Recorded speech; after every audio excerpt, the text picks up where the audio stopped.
Here we are, hitting up events, drinking our way through Chicago beer, and trying not to miss a thing. Yeah, because, the cork popped out, boom, it flies like fucking 10 feet. We're like, yeah, let's do it. All you have to do is add some fruit, stir it up, and ride that milk-shaped wave. Whenever I see him, I gotta take a photo with the most decorated brewer in Chicago, Jonathan Cutler. It'll be like the stuff you hear. You ever go to, every time you go to Floyd's, all the music sounds like this. Raw, raw, raw. Sometimes you want a small beer, but really, you want a big beer. You gotta take in all those big aromatic hops. Hey, what are you doing this weekend? Waiting in line for a bottle release? You should have never been a fad. The black IPA is delicious.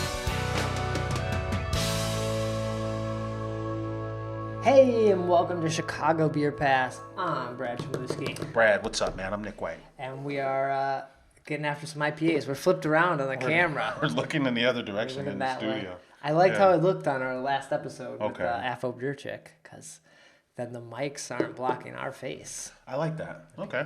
Good call. Good call. But we are getting after some classic American IPA here. Yeah, man, this is Hound Red Brewing, Glen Ellyn, Illinois. Hello. And what do we got here, Brad? This is it's an American India Pale Ale. Right. Exponential power. That's what it's called. And that's all you get. We're not doing ABV nowadays in the modern beer world, are we? I think if they sell it out of the tap room, they don't have to. Well, what was it? The half acre ones are where I noticed this, where there was no there's no ABV. But they probably put them on the box. Yeah. Which then those are sold in the store. I think you're right. Maybe if you sell it straight from the source, you don't have to put ABV on it. Right, but they got their independent craft stamp on there. But no ABV. Got to be around 6. That'd be my guess, 6.5. It doesn't feel very big. No. It's not crazily bitter.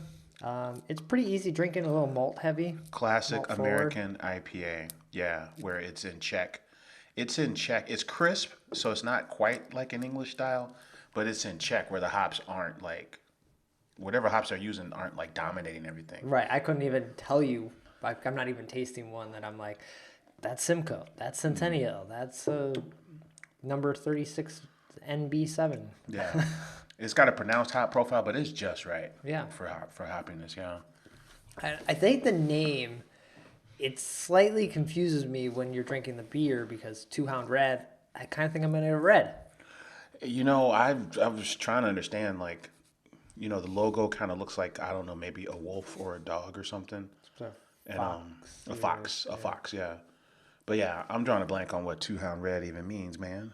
I feel like there's a good story behind it that we need to get to the root of. There's probably a song or, some folklore. Or something that happened in that area. Yeah. Because I was on their website a little bit and all I saw was that building they're in used to be like a drugstore, a long-standing drugstore. Oh, it was. Okay. But that's really all I saw about the joint. Like, so I'm like, I still don't know. Well, yeah, I went there, and this is where I got these cans because I don't think they're in the stores because I haven't seen this beer before, and like we said, there's no info on it for packaging, although it has a barcode, so it's questionable. But I went out to Glen Ellyn to check out this brew pub over the weekend. I was out that way meeting with the accountant, doing taxes. Oh, man, it's tax season, man. Gotta get Dr.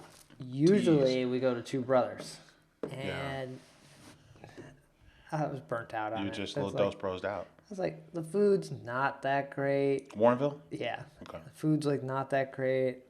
What am I gonna get? A pinball? I just You don't get the sours over there, huh? Not that I know of. So we decided breaking the tradition. Okay. We're going somewhere else. I mean, it's good you did because this is a place I don't think either of us have been to. I mean, we know. Cheers to Steve Wardendijk, who we've known for a long time. I think earlier we said Two Brothers and maybe even Workforce, to name a few. So, yeah, he's the reason I've learned about the Plainfield, whatever they call their party, the Midwest Brewers Fest. Oh, okay. Out in Plainfield. It was a fundraiser for the Plainfield River after it got hit by a hurricane. Or tornado. There's no hurricanes. Plainfield Township, not the Plainfield River. Right. It was, Or the river. Yeah. And he would always tell this story about, because I was in Oak Forest, which is way south burbs. Okay. And he would always tell this story about how I was singing John Denver in the bathroom. And that's when we crossed paths and he told me about this party. And I'm like, I wouldn't be singing John Denver. It was always a silly story. But that is where I met him. I met him in the bathroom in Oak Forest at like an Irish pub. Okay. Yeah. So cheers to him. I think he's brewing over there. I don't know, you know. Yeah, I'm not sure if he's just the brewer or if he's the founder Yeah. slash Like, brewer. is it his joint or is he head brewer? Something. Yeah. But he's in charge of a lot of it, Okay. I think. And yeah, I went there, drove out to Glen Ellyn. Man, there's a lot of big houses over in that area. I mean, Like, you know, holy shit, some rich people out there. nothing wrong with having a garage. You know, see, you could probably see all the stars at night. You know, you can borrow sugar from your neighbor when you get low. You know, shit like that. Those people do not. They do not get low on sugar. They have plenty of sugar. You talk about borrow sugar. I got all the sugar, man. But anyway, yeah, the brew pub sits kind of right down the, I don't know, Main Street area. Mm-hmm. You can take the train to it, the metro. There's a Glen Ellyn stop. Nice. I know it's out west. Yeah. So like you were saying, on your way to like Warrenville, Aurora, or whatever. Yeah, out that way.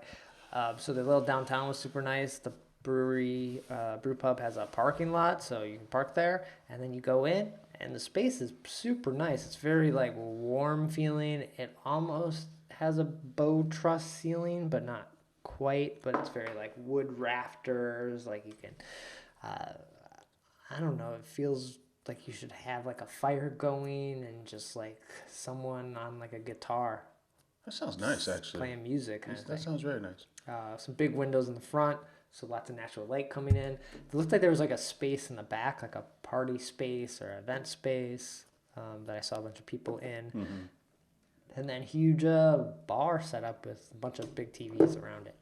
Yeah, there's a New Balance store out there, so that'd be a good run. I like going to Chicago stuff, but I like leaving Chicago too, and that sounds like that might not be a bad hang. Yeah, and then they had, I think I got like a chicken pesto sandwich, which was great. I had one of their other beers, which was excellent, and this beer is pretty tasty too. Yeah. That sounds like a good hang, man. It's just I feel like it's a good, solid place. Like, I don't know, Where like, the fuck is Glen Ellyn? Now I gotta know. Is it near like Glendale Heights, or I don't fucking know. Let's find out here. I'm not sure the actual ones that surround it or touch it, but it's just west, one of the west burbs. Oh, sweet. So it borders Wheaton. So it's in between Lombard and Wheaton. There you go. Okay. So yeah, that's funny. It's south of Glendale Heights and north of Lissell. So the Arboretum or Arboretum, however you say that, it's just north of the Arboretum. Okay. Nice. Okay. So right off like Roosevelt 88 355-ish. Yeah, it's pretty easy to get to, and if you're out that way, like you said, Lombard, you got Noon Whistle, you got a few other places out that way. Yeah. If you wanted to hit up a couple other stops, but it also feels like it's in the middle of not necessarily nowhere, but there's not like another place like super close. Like you're driving another at least 8 to 10 minutes to another like beer spot. I think that's the thing about. Well, first of all, it's funny that we would talk about leaving the city and going doing the suburban route because it wasn't always like that. That's pretty funny. Oh, but yeah, I think you forget sometimes, like when you're in the burbs, you can be going like 10, 15 minutes and before you hit. You could be going like a whole half hour and not even leave that burb.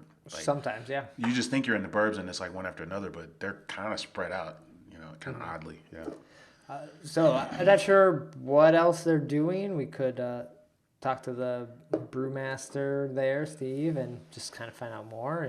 But otherwise, it's worth a little checkout, hitting it up. Yeah. Yeah. Cheers to Steve Wardendyke. Sounds like they got a good thing going on out there in beautiful Glen Ellyn, Illinois. But I think that was my only stop this past weekend. I'm kind of on this mission to at least go to one new place every week. Suburb Brad, fucking waving the flag, waving the suburban flag. We're just gonna start calling you what's my man's name? Not Hail to the Hill. Suburbia. Oh, Suburbia I'll Brad. have to fill his role, I guess. Yeah. 2 Hound Red. I'll have to balance it with city one week, burbs next week. Man, I like the suburbs. I think that's what I like about the show is that we both have suburban sensibilities. Like we'll get up and leave. We don't care where it is. We'll go. And I like that. You know. So yeah, that was my only stop. We went hard last week with the half acre party, and we talked about it on the show with Afro Beer Chick, and so Yeah. I was just like, I don't know. I need to relax here. Just want to hit some rolling meadows, just cruise. You know. Yeah. Cool. But you kept going. Yeah, I popped out, man. Chris Jacobson's handle is on Snapchat as Jacko. So because his last name's Jacobson. Okay. So I think I'm gonna just start calling him Jacko. But they came into town from Carpentersville area and hit up 7 spots. My plan was to join them for 1, Dovetail, because I never go to Dovetail. But I think I ended up joining them for 3. So first stop was Dovetail, and then of course. Beguile's a block away, so you go to Beguile. So everyone does this. If you're at Beguile, you probably go to Dovetail. Vice versa. So I'm in Dovetail, and I get the Kolsch, man. So a Stange. We've said it before on the show, but for the tray or the glass. The glass. Okay. The glass is Stange. It's the champagne flute of the beer world. Okay. And the glass, I think Vox. I want to say Vox is the tray. You guys didn't do a tray? I did not do a tray. It was like 11 in the morning, which maybe should have been more reason to do the tray. I wanted to do the tray, but never got around to the tray. No one. Did everyone else get Kolsch's? No, they rotated between like maybe one of the spontaneous beers, like a foeder beer, and like another beer. Okay. Yeah. So, but it led to a conversation about the size of the Stange, and then how many beers is the equivalent of the tray. Okay. The tray's like 4 beers, almost like 4 pints. Oh, that's not too bad. It's not. If that's all you're going to drink. So what is each Stange? Like a half, not even a half a beer? Like no. 3 of those equal a beer? Right? Because I think you get 12. Okay. You get 12 on the tray. You get 12 of these cups on the tray. It's such a cool tray, man. It's like the coolest thing. So yeah, 3 Yeah. 3 of those equal a beer? That sounds about right. Yeah. But we're talking like the metric system and 0.3 versus 0.5 and all this shit. And I'm just like, fuck. It's too early. I didn't sign up for math today. I'm here to drink. But yeah, so 4 beers. I didn't know that. And yeah. What I like we talked about this about Dovetail before. We kind of know them to be a lager brewery. And I think, but they really make other stuff. So they'll tell you they make continental European styles traditionally. Okay. And they just some of those just happen to be lagers, but the Kolsch is a hybrid.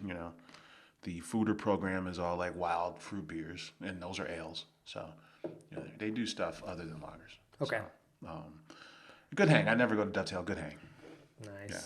And then made it over to the old Beguile. Mm-hmm. Yeah. So there. One more thing about Dovetail, man. I got the Roush beer. Oh, okay. Yeah. Not a whole lot of Roush beers out here, Brad. No, not a whole lot. So. Okay. What else?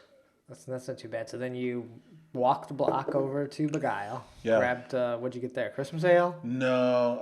Irish Red. It's out now. Oh shit. What's his name? Goddamn. I just saw Dicey Riley. Yeah. Dicey Riley. No, I got the little cute. Their snifters are their sample glasses are the little snifters, and I got the ESB. And what else did I get? Oak Age Pilsner. Oak Age Pilsner. Okay. Yeah, Oak Age Pilsner and ESB. Nice. Yeah. So. Cool. So you said 3 stops. So then from there, did you continue on? Did you go take a nap then, since this was pretty early to get going? Yeah, I stepped away, and then I met those guys at Revolution. So surprise, I'm at Revolution. I'm like, let me take this double barrel V.S.O.J for one more spin. Okay. So that's what I did. And was it as good as you're still feeling?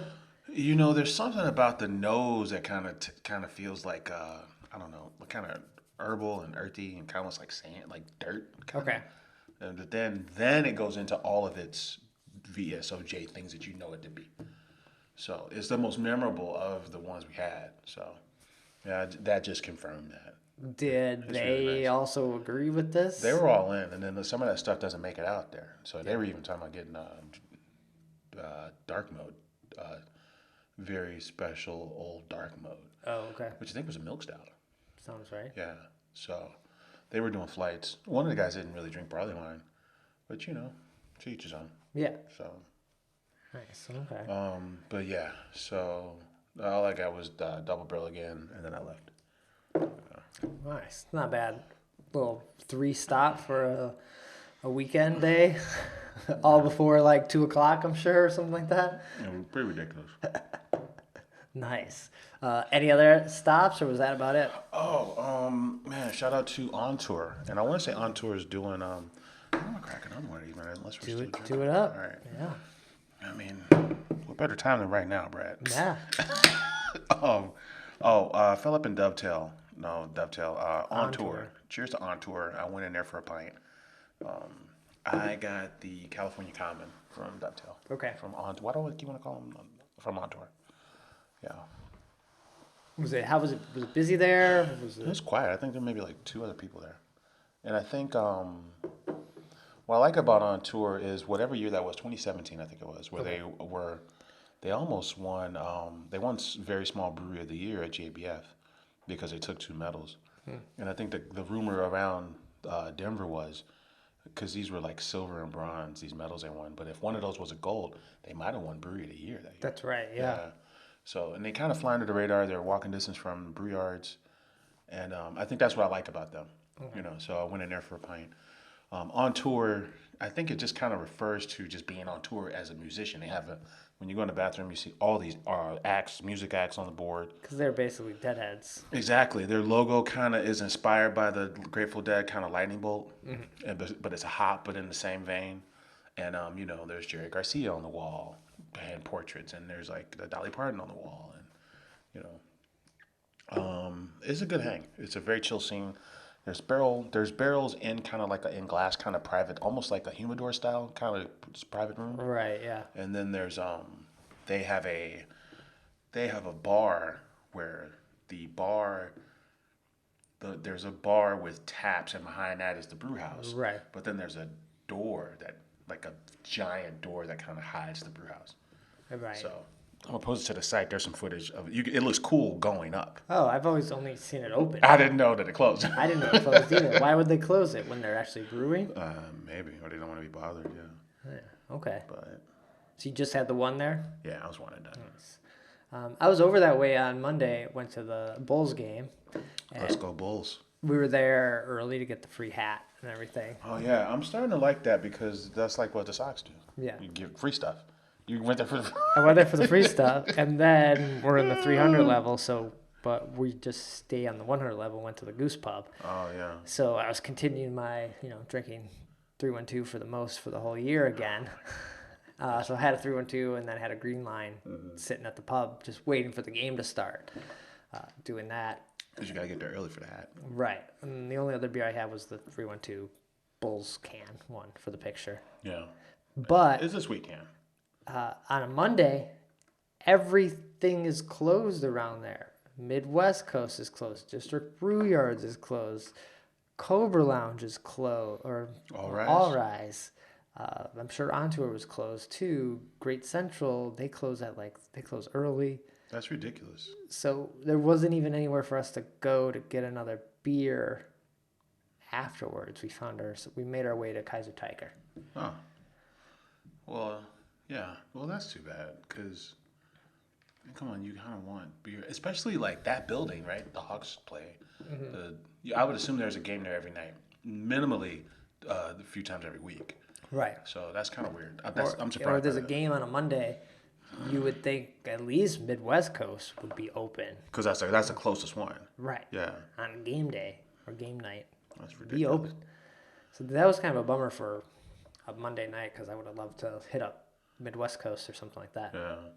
But, got my free hat. 312 Bulls can picture. For the gram. Yeah. I almost grabbed they had the Blackhawks beer there too, which I don't think I've tried yet, the Pale Ale. Yeah, me either. Trying to think of what the Bulls. Oh, the Bulls beer is 312. Right. Which is a wheat ale. And so the Hawks beer is a pale. Yeah. Not to be confused with the old Sox beer. The Golden Ale. Which is a golden ale. So. They've done beers with everybody except for the Bears at this point. Or the Cubs, but Cubs don't need a beer. They don't need a beer, yeah. If they do it, it's a bloodhouse. They'd probably just get Budweiser and Cubs cans. Cub colored. Oh yeah, do a special, like sort of like the bull, maybe a 3-1-2 bull or Cubs one. Yeah. But I'm sure that maybe they were on like since they were in Sox Park, they probably didn't want to do anything with the Cubs or any. Well, no, because Budweiser was at both for a little bit. Yeah. They didn't care. The big boys. But yeah, it'd have been hard. Well, I don't know. All right. But that was a good game, and yeah, did that. Budweiser makes a beer called Faust. It's like a red ale for like a bar owner in fucking St. Louis. If that came in the Cubs can, I'd buy it. It's a good beer. I'd buy it. Okay. They know how to make killer beer. Yeah. They're just busy giving you the mass-produced shit. Okay. Nice. So you're talking about Beguile, and they are celebrating their 10-year anniversary, which we've mentioned a couple times, but it's with is it bitter? No, bottles and cans. We always confuse the two. Yeah, it's cheers to Beguile, by the way. Love us some Beguile. Yeah, this is it's 10 years of Beguile and bottles and cans. So it's a $60 ticket, and it's at Artifact Events, which is in Ravenswood. Okay. So this is like an actual party. I thought it would be at either Beguile or at Bottles and Cans, but it is at neither. It's a Northside party at Artifact Events. We've been to this place. This was the home of Brewer's Eve one year. Yeah. Yeah, it's actually a very nice space. So it's called Best Friends Turn 10. Okay. And then I was looking in the fridge today. Like we have this batch 1000 here. Yeah. It was their latest one. We have a bottle of batch 500 and a bottle of batch 666. What was 500? I wonder. Don't even remember. Oh, So yeah. we need to, maybe we'll do this next week. Those will be our beers. Okay. And we'll dive into, And share all our favorite Beguile stories. yeah, that could be next week's episode.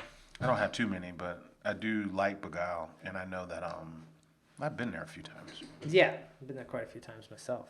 So. My phone says I have 96 photos at Beguile. Oh, shit. Okay. That's So you've been there more than a few times. That's ridiculous. I guess so. Shit. Pretty good. Other event happening or coming up is Cider Summit. Man, so Cider Summit is the drinking portion of Cider Con, which is an all-week. Okay. It's an all-week thing. So yeah, Cider Summit is a 2-session festival at Navy Pier that focuses on cider. And there's meads. Oh, there's meads too. Or in the years past, there has been meads, so there'll probably be meads again. I believe this hasn't happened since COVID. Did it happen last year? I think it's said in the last 2 years. This is the first one. Okay. I went once. I feel like maybe probably 8 years ago now. Okay. And I had myself a go. Well, it's in February and it's at Navy Pier, Right. which is kind of off season for Navy Pier. So it's like comfortable. No one's there. No one's there. It's in the Grand Ballroom, which is a very nice place. Yeah. Yeah. So For some reason, I remember it. I went there, I think the year after you didn't go. I sort of remember having a jacket, but I remember it also being kind of nice that day. Because they do have a place where you can, I think a coat check area. yeah, that sounds about right.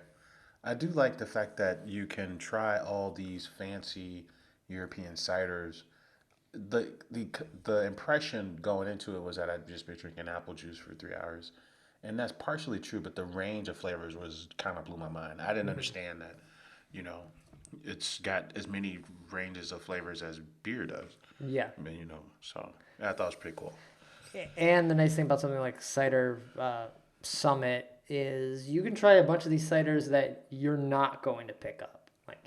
Not to say they're not going to be good or anything, but sometimes you just don't want a 4-pack or a 6-pack or a bomber of that cider. It's a small run, and it's at some kind of fucking, esoteric fucking shop that you don't really go near. Yeah. I had a beer of a cider once from there, man, and this cider, it kind of smelled like blue cheese, which kind of fucked me up. And I took a sip, and it kind of just became like this kind of dry, sour cider. Yeah. So it was very cool. But you do need to find, I remember being there, you need to find like, not something that's not cider, or you need to find a non-sweet one that you can, light, that you can kind of go back to and reset your palate. Yeah, those are my favorites. The ones that don't remind me of apple juice. Right. And there's a ton of that going on there, which is probably the most interesting piece. So get your tickets for that. 2 sessions coming up. Man, session 1 starts at noon. Okay. I mean, you got to get up at like 9 in the morning because you got to get to Navy Pier. Navy Pier is like deceptively far. You know? From like up here. Like, Oh, yeah, because then you get to the pier, then you got to walk to the back of the pier to get to the party. So, yeah. Soldier Field, Navy Pier, kind of annoying. Yeah. Kind of annoying. Okay.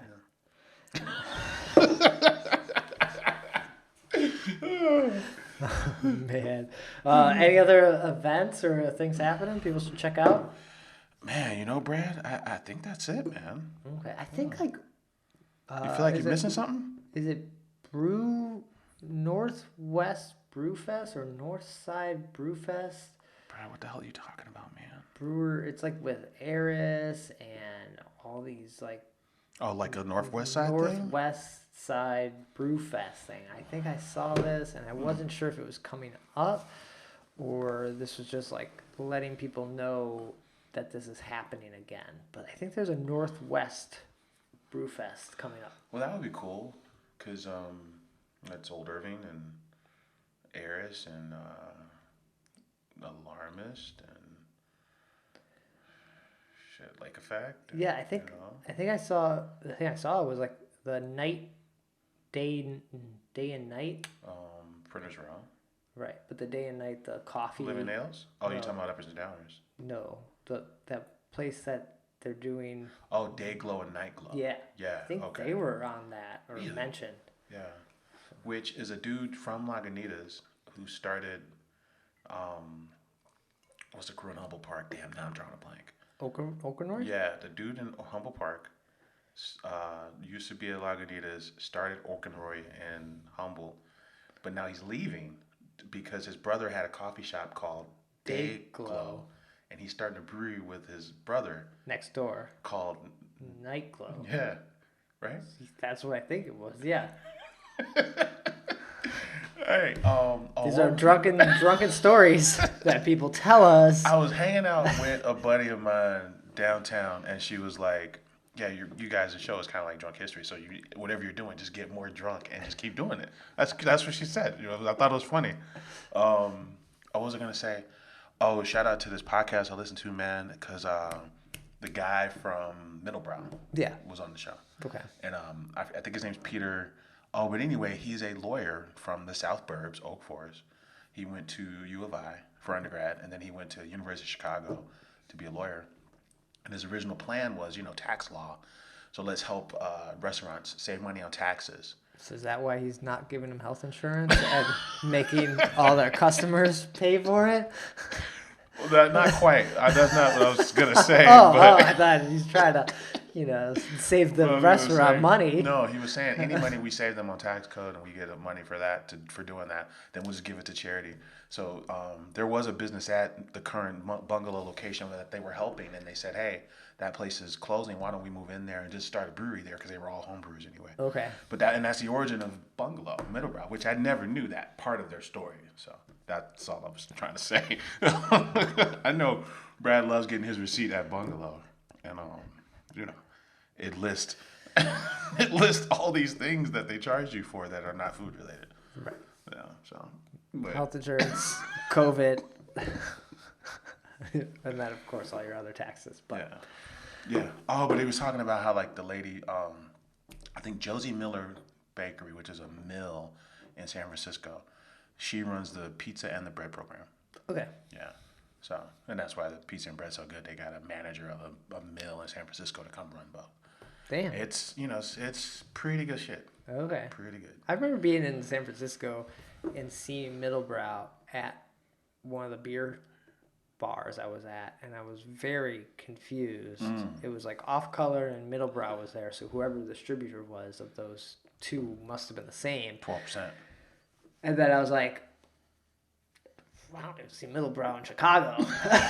What is it doing here? Yeah, they said at one point they were up to 6 before they opened the bungalow. They were contract brewing at 6 locations, including, Great Central and Miskatonic and even up in Wisconsin, because they didn't have their space yet. Why would they? Who was drinking that much beer that they needed 6 spots? Oh, like how much middle brow do you need on the streets? Yeah. That's a fair question. But then also, they're super into wine now. So they got 8 different wines that they're focusing on. So brewery, they're making just as much wine as they are beer. Are they? What do you? I think the wine was kind of grown out of just kind of personal taste, but then also it's just something that the crew all drinks when they're there. Okay, sure. So I think. What do you do as a winemaker that doesn't grow the grapes? Are they? There's a term for that. I was gonna say cellophant, but no. But there's a term for that. That seems weird. Yeah, but you can get the grapes, and then just ferment them, and there's a But it's all about the grapes, It's a common practice in the wine world, though, like where you don't. Hey, we're not a vineyard, and we don't grow our grapes. We source our grapes, and then we make our wine here. Sure. That's and you pretty need common. to blend some of them sometimes, but oftentimes, they go hand in hand. You are correct. Yeah, they do not have a vineyard. Yeah. It feels like it would be like a rock bottom thing, or like not a rock bottom. The other one is like. Oh, Granite City. Yeah, we don't brew all the beer. Yeah. Or I'm a brewer, but I don't. I just buy beer from somewhere else and put it in the kegs. I think Granite City was the wort. They didn't make any of the wort. The wort came in on trucks, and they technically fermented it at Granite City. But selecting the grain. Are you still a brewer? I mean, I guess, right? Because it's just sugar water till you ferment it, right? So, right. It's a weird. I wouldn't say weird. It's a not as common way to do it. Mm-hmm. It's done a lot, but it's not as common as doing it from start to finish. I feel like you wouldn't make great wine. I was trying to get us out. I was trying to get us out of this topic. All right. And Brad's like, no, let's talk about it. I don't have much control over your ingredients. But you named a few other things though, because blending's most of it, right? And then you are actually making the wine because you're fermenting and sticking it in barrels, so you're doing a lot of it. Yeah, but I wouldn't. A lot. I hate when people say a lot, and I just said it. But if Peace wasn't making their own dough, which I would assume they are, would the pizza be as good? If they're we buy dough from Nick's Bakery, Little Caesars. Yeah, Little Caesars. We buy day old dough from Little Caesars. Oh God. All right. But cheers to Middle Brow because they had a good episode. Joiners is the pod. Oh, I think it's the dudes that own Scofflaw. They do a pod, and nice. Middle Brow's on there. Yeah. Cool. Nice. All right. Then that's gonna do it. We should get out of here. I got nothing else. I have more questions than anything else. So Nick, where can people get in touch with you? Hey man, I'm on Twitter at Nicosia. And I'm on Twitter at BRAD, Chicago Beer Pass, Instagram. There's been a whole bunch of photos of us on there the past couple weeks. Dig it. So look for more of that. And we'll be back with another episode soon. Take care. Cheers.